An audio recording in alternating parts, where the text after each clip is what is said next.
Thanks to everyone who took the time out of their lives to help me. These comments were a huge wake-up call. I broke up with him. Hi everyone, I met my boyfriend in January of this year, and we hit it off right away. We have similar free-spirited personalities and always had a good time together. We dated for a couple of months, then made it official, and everything was fine initially. We have been dating for about 4 months.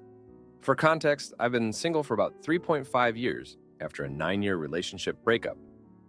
In 2020, so I'm not used to being in relationships.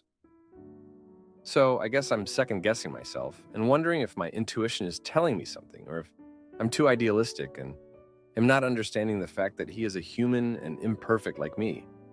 I have talked to friends, but of course, they tell me I can do better. But they are biased because they love me. Anyway, at the beginning of the 3rd month, I started noticing he'd do small things like withdraw and go distant. But I feel like he is doing it for attention. I made it very clear in the beginning that I do not chase. And if I notice a vibe is off or he's being unreasonable, I will give him space and let him get it together. I'm too busy to be mothering someone. Secondly, I noticed he was liking Instagram girls' pictures all the time, following them in the hundreds. I didn't say something immediately, but of course, eventually it came out.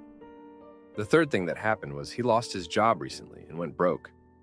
I was trying to be supportive the whole time, but got the sense that he was trying to make me feel guilty and guilt me into paying for things. But again, it could just be me.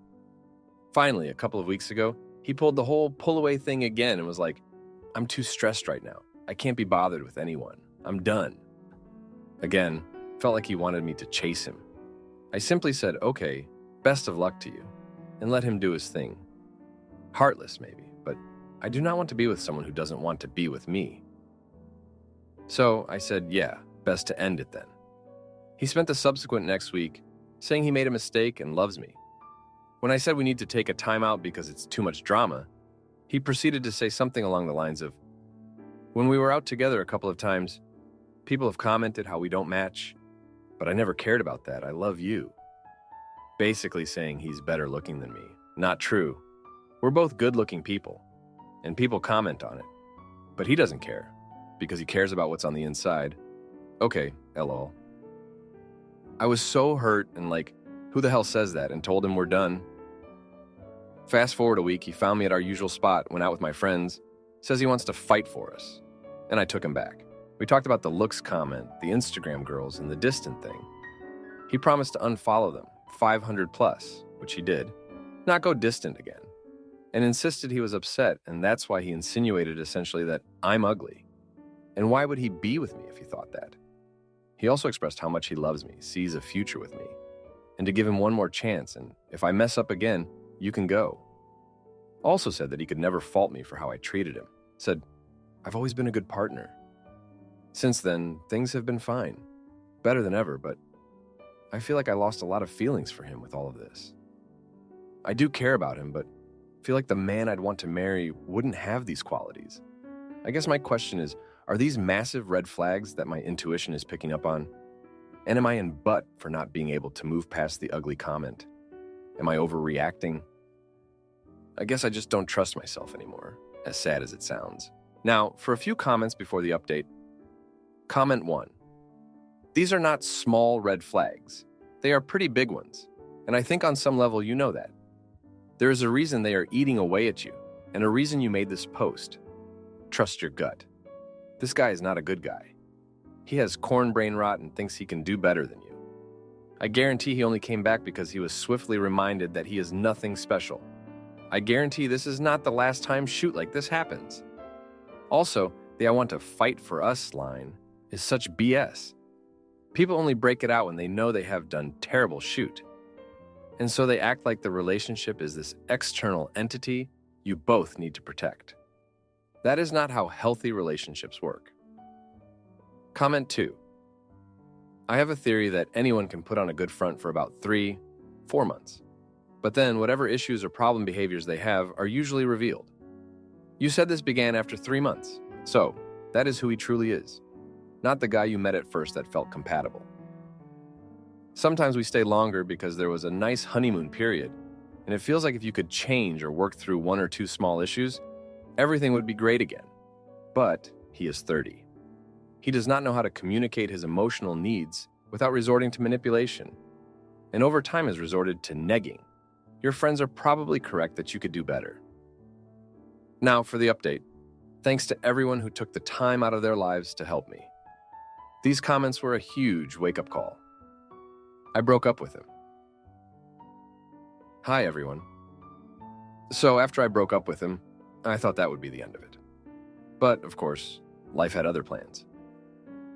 About a week after the breakup, he showed up at my apartment with flowers and an apology. He looked genuinely remorseful and said he wanted to make things right. I was skeptical but agreed to hear him out.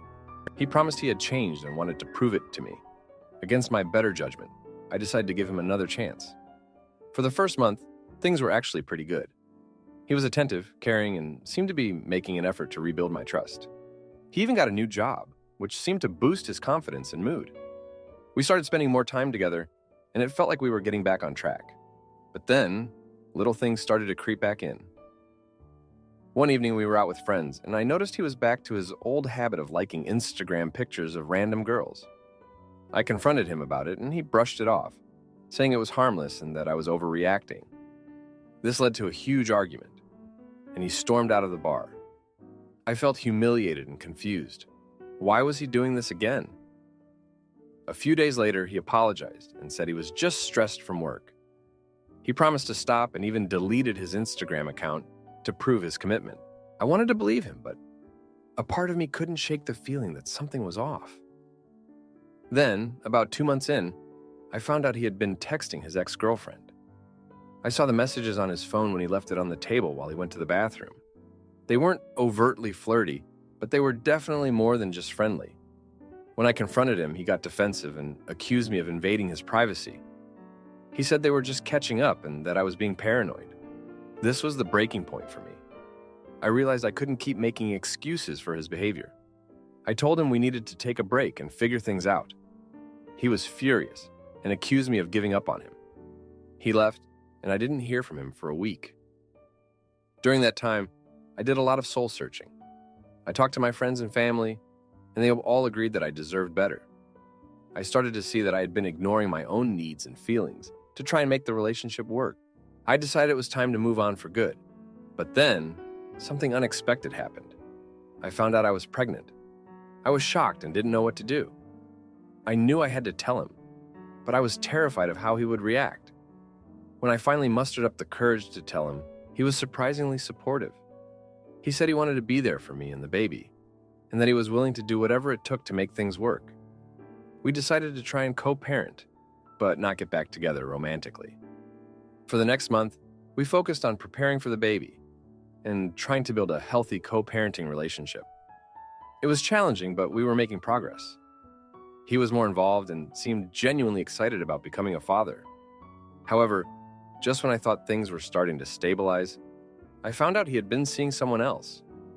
He had been dating a girl from his new job, and they had been together for a few weeks. I felt betrayed and hurt, but I knew I couldn't let it affect our co-parenting arrangement. I confronted him and he admitted it, saying he didn't want to tell me because he didn't want to stress me out. This revelation made me realize that he would never change. He would always put his own needs and desires above mine. I decided to focus on myself and the baby and let him figure out his own life. We agreed to keep things civil for the sake of our child, but I knew I couldn't rely on him for anything more. Looking back, I can see that I ignored a lot of red flags because I wanted the relationship to work.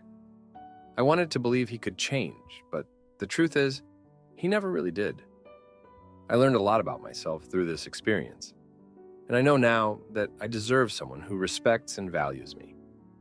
As for him, I hope he finds whatever it is he's looking for, but I know I can't be the one to fix him. I'm focusing on my own happiness and preparing for the arrival of my baby. It's been a tough journey, but I feel stronger and more confident in myself than ever before. Thanks for reading. Aita for confronting my aunt about my father's suicide note and pushing her too hard. TW, mentions of unalived. So I won't go into great detail, but to keep things short, when I was 14, my dad ended his own life. It was unexpected and very shocking. We were told he hadn't even left a note, so for 6 years, I have been left confused with no answers, and still so much grief of losing him. When it happened, I was extremely depressed. I just couldn't believe it. So much so that for years I honestly believed he might have just faked his death to escape legal troubles or drug-related rivalries and whatnot. It just made zero sense to me. Anyways, a week ago, I woke up very early one morning with a gut feeling that told me I needed to read my dad's autopsy report. So I requested it from the coroner, and when I received it, the first page immediately gave me what my gut was looking for. It stated he left a note saying sorry to his loved ones. I immediately broke down. I could not believe there's been a note the entire time. I was so angry that the police never gave it to us. I contacted my mother and sibling and let them know what I found. We spent the whole week trying to find this note, and we finally got it on Monday. Reading it made his death a lot more sense, as it made me understand where he was mentally and his struggles with his addiction. I was so mad that we weren't given this while we were already grieving. I contacted my dad's sisters and let them know we found out there was, in fact, a note, and that if they wanted to read it, we have it. Their responses broke me. My dad's oldest sister knew about the note, read it, and decided to tell the police not to show us. My other aunt never read it, but she knew that my oldest aunt was hiding it. I am furious. These are relatives that I've always trusted and looked up to. One of them is even paying for my full tuition. I lost it at my oldest aunt, telling her that it was unfair and that she had no right to do that it should have been up to my mother. She disagreed and said it's what she had to do at the time and that she doesn't regret it. She says she was waiting for the right time to tell me. But I'm almost 21 now. It's been over 6 years since he died, and she never mentioned it once. If I never brought it up to her, I truly believe she would have taken it to her grave. My mom is ready to cut them off. For me, it's more complicated. I'm supposed to see these aunts in July for a family thing. I'm staying at one of their houses, and they're meeting my boyfriend for the first time. My aunt, who hid the note, keeps saying we should talk, but I genuinely don't want to.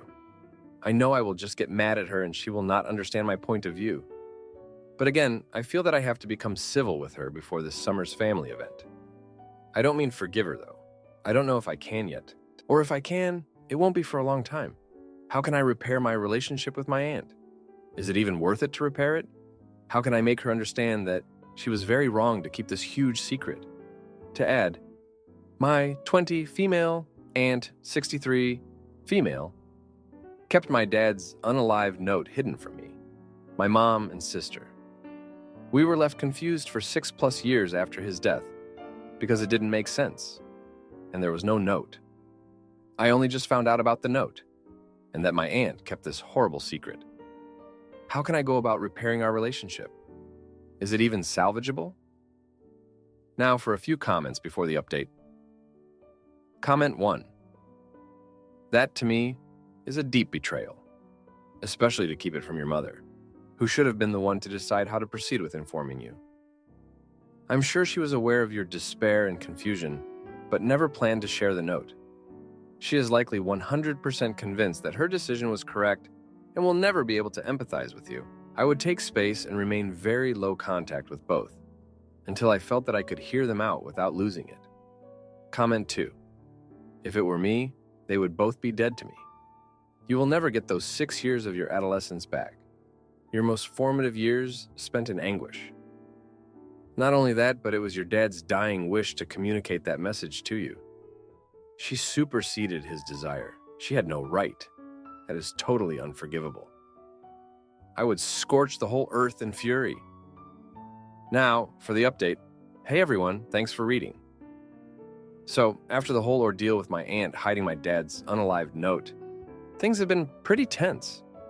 I thought I had a handle on it, but I made a mistake that changed everything. I decided to confront my aunt in person, thinking it would help me get some closure. I went over to her house, and we had a long, heated conversation. I was so focused on getting her to understand my pain that I didn't realize I was pushing her too hard. She ended up breaking down and revealing something I wasn't prepared for. She told me that my dad had confided in her about his struggles with addiction and his suicidal thoughts. She said he made her promise not to tell anyone, including us, because he didn't want us to worry. She thought hiding the note was honoring his wishes. I was stunned. I had always seen my dad as strong, even with his addiction. Hearing that he was so vulnerable and that my aunt was trying to protect him shattered my perception of both of them. I left her house feeling more confused than ever. I didn't know how to process this new information. I felt guilty for being so angry at her, but I also felt betrayed by both her and my dad. I spent the next few days trying to sort through my emotions. I talked to my mom and sister about what my aunt had said. My mom was furious, saying that my dad had no right to put that burden on his sister. My sister was more understanding, saying that our aunt was just trying to do what she thought was best. In the midst of all this, I made another mistake. I decided to reach out to my dad's old friends, hoping to get more insight into his state of mind before he died. I thought maybe they could help me understand why he made my aunt promise to keep his secret. I found one of his closest friends and we met up for coffee. He told me that my dad had been struggling with his addiction for years and that he had tried to get clean multiple times but always relapsed. He said my dad was ashamed of his addiction and didn't want us to see him as a failure. Hearing this broke my heart. I had no idea my dad was carrying so much shame. I felt like I had failed him by not noticing how much he was struggling. I also felt a new wave of anger towards my aunt for keeping this from us. I couldn't understand why she thought it was better for us to be left in the dark. As the days went on, I started to see the fallout from my actions. My relationship with my aunt was even more strained. She stopped answering my calls and texts, and I could tell she was hurt by our confrontation. My mom and sister were also struggling to process everything. My mom was more determined than ever to cut ties with my aunt, while my sister was trying to play mediator. In the midst of all this, I started to reflect on my dad's past. I remembered a time when I was about 10 years old and my dad had taken me to a park. We were sitting on a bench and he was watching me play. I remember him looking so sad, but I didn't understand why at the time. Now I realize he was probably struggling with his addiction even then. It made me wonder how many other moments like that I had missed. I also started to think about my aunt's past. She had always been the strong one in the family, the one everyone turned to for support. I realized that she had probably been carrying the weight of my dad's secret for years, and it must have been incredibly difficult for her. I started to feel more empathy for her, even though I was still hurt by her actions. As I tried to navigate my feelings, I decided to reach out to a therapist. I knew I needed help processing everything and figuring out how to move forward. My therapist helped me see that my aunt's actions, while hurtful, were coming from a place of love. She also helped me understand that my dad's struggles were not my fault and that I couldn't have done anything to save him. With this new perspective, I decided to try and repair my relationship with my aunt. I wrote her a letter, apologizing for pushing her too hard and acknowledging the difficult position she was in. I told her that I still needed time to process everything, but that I wanted to work towards healing our relationship. A few days later, she called me. We had a long emotional conversation. She apologized for keeping the note from us and explained that she thought she was doing the right thing at the time. She said she never meant to hurt us and that she was just trying to honor my dad's wishes. We both cried and talked about our memories of my dad. It was a difficult conversation, but it was also healing. As for the upcoming family event in July, I'm still not sure how it's going to go. My aunt and I have agreed to take things one step at a time and to be patient with each other. I know it won't be easy, but I'm hopeful that we can find a way to move forward. Thanks for reading. Aita for refusing to attend my sister's wedding. After my mother pressured her to exclude my partner and daughter, my committed partner, 46 years old, female, and I, 41 years old, male, have been together nearly 15 years and have a 4-year-old daughter together. She never got along with my family, and over a decade or so of various conflicts, this caused a splintering and distancing between me and my family of origin. I have loose contact, mainly gray rock, although I did up until now feel like my relationship with my sister, 38 years old female, was a bit better.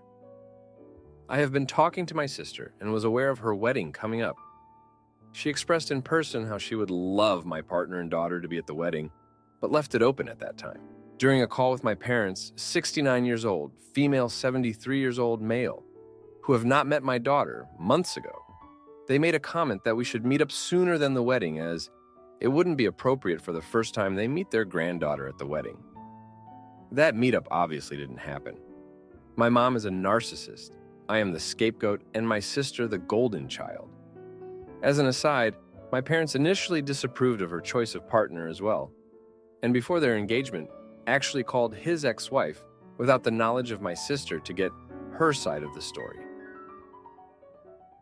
About 6 weeks before the wedding date, my sister asks me for my secondary address. I work hybrid and have an address in San Francisco, away from my family in San Diego. She sends an invitation there, only addressed to me, but with a return card that does have a number of guests blank on it, where I could, in theory, enter additional guests. In addition, this is clearly a second-round invitation coming this late. And recently overhearing that 92 guests have RSVP'd only a few days after I received my invitation. The ambiguity unalives me. She would have mentioned at some point, "Hey, I really want you all to come." But asking for the address where my partner wouldn't receive the invitation and addressing it only to me seems to me to be clear enough that she would prefer my partner not come. And if that's the case, I will not come. I have in the past left her at home to attend family functions, which she was explicitly not invited to. And it was a disaster for my relationship. I just know that they will use that number of guests option as a way to gaslight me into thinking she actually was invited. And I'm a horrible person for missing my sister's wedding. At this point, I don't feel good about it. I feel nothing but anxiety when I'm around my mom. And I feel like my sister will always cave to my mom's desires and will be more or less unable to think for herself. That being said, not going to this wedding may be the nail in the coffin of my contact with my family of origin. I welcome all thoughts. Now for a few comments before the update. Comment 1. She expressed in person how she would love my partner and daughter to be at the wedding. Hey Sarah, you had said you wanted my partner and daughter at the wedding, but sent an invite not to our house and only addressed it to me. Are my partner and daughter invited or not? Or just RSVP no and go back to very low contact with her? Comment 2. It seems clear enough to me. The only clear statement was her inviting you in person. It's a small wedding. If you want a relationship with anyone in your family, I get the gray rock. Then this is your shot with your sister. Now for the update. Hey everyone, thanks for sticking with me through all this. So, after I got that ambiguous invitation, I decided to call my sister to get some clarity. I asked her directly if my partner and daughter were invited. She hesitated, which was already a bad sign, and then said, "Well, you know how mom can be. She thinks it might be better if it's just you." That was all I needed to hear. I told her that if my family wasn't welcome, then I wouldn't be attending either. She seemed taken aback, but didn't argue much. Just said she understood and hung up. The next day, my partner and I had a long talk about it. She was supportive of my decision, but also worried about the long-term consequences. We both knew this could mean cutting ties with my family for good. But then, something unexpected happened. My sister called me back, sounding more urgent. She said she needed to talk to me in person and asked if I could meet her in San Francisco. I agreed, thinking maybe she had a change of heart. When we met, she looked stressed and anxious. She confessed that our mom had been pressuring her to exclude my partner and daughter from the wedding. But then she dropped a bombshell. Our mom had also been meddling in her relationship. Apparently, she had been in contact with my sister's fiance's ex-wife again, trying to dig up dirt and create problems. My sister was torn because she didn't want to upset our mom, but also didn't want to ruin her own relationship. This put me in a tough spot. I could see my sister was struggling, but I also felt betrayed that she hadn't stood up for me and my family. I told her she needed to make a choice, either stand up to our mom or risk losing both her relationship and her brother. She looked devastated, but said she needed time to think. Over the next couple of days, things got even more complicated. My parents found out about our meeting and called me furious. They accused me of trying to turn my sister against them and said I was being selfish. I tried to explain my side, but they wouldn't listen. They even threatened to cut me out of their will, which honestly didn't bother me much, but it showed how serious they were. Meanwhile, my sister called me again, saying she had decided to confront our mom. She wanted me to be there for support, so I reluctantly agreed. The confrontation was intense. My mom denied everything at first, but when my sister mentioned the ex-wife, she couldn't hide her guilt. My dad tried to mediate, but it was clear he was on my mom's side. My sister finally stood up for herself, saying she wouldn't let our mom ruin her relationship or dictate who could come to her wedding. After that confrontation, my sister decided to reissue the wedding invitations, this time explicitly including my partner and daughter. She apologized for not standing up sooner and said she hoped we could still come. I appreciated her effort, but the damage was done. My partner was hurt by the whole ordeal and didn't feel comfortable attending anymore. We decided it was best for our family to skip the wedding and focus on our own well-being. The fallout from all this has been significant. My parents are furious and have been trying to guilt-trip me into changing my mind. They even tried to get other family members involved, but most of them stayed out of it. My sister is caught in the middle, trying to keep the peace while also standing up for herself. It's been a mess, but at least now I know where everyone stands. Looking back, I realize this has been a long time coming. My mom's manipulative behavior has always been a problem, and my sister's tendency to cave to her wishes has only made things worse. This whole situation has forced me to reevaluate my relationships and prioritize my own family's happiness. It's been a painful process, but I believe it's necessary for our well-being. One thing that has come out of this is a deeper understanding of my sister's struggles. Growing up, she was always the golden child, but that came with its own set of pressures. Our mom's constant meddling and manipulation have taken a toll on her, and I can see now that she's been trying to break free from that. It's not easy, and I don't blame her for struggling. I just hope she can find the strength to stand up for herself and live her own life. As for my partner and daughter, they're my top priority. We've decided to take a break from all the family drama and focus on creating a happy, stable environment for our daughter. It's been a tough few weeks, but we're getting through it together. I don't know what the future holds for my relationship with my family of origin, but for now, I'm focusing on the people who truly matter to me. Thanks for reading. If you like this video, you'll probably like these too. Also, while you're here, please consider subscribing. It's your support that keeps this channel alive and allows me to make better and longer videos. Have a great day.